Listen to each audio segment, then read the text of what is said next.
You see this kind of makeup base that looks like you're wearing a filter. It is not filter. It is proper technique. Let me show you how to achieve it. First of all, you need a moisturizer to soften and hydrate your skin.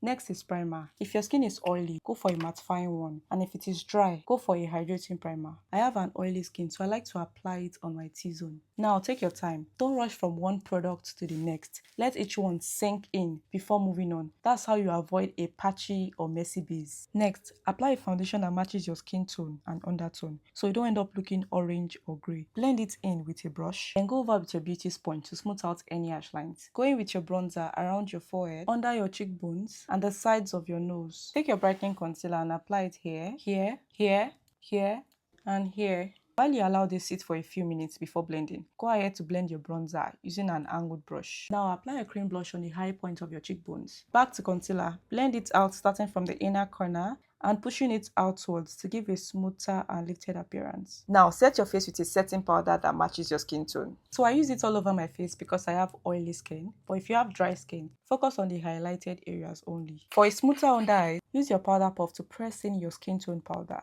Then use a fluffy brush to apply it on the rest of your face. Next, apply a powder bronzer around your forehead and under your cheekbones. Bake your under eyes with a no color setting powder to brighten up your eyes a bit. Apply your powder blush and extend it to the eye area. Now use your fluffy brush to press in and blend out any leftover setting powder. Set your entire face with setting spray to melt everything together. Finally, pump your liquid highlighter at the back of your hand. Spread it out and use your beauty sponge to apply it carefully on your cheekbones. Just look at that flawless finish. Follow these steps and thank me later. See you in my next one.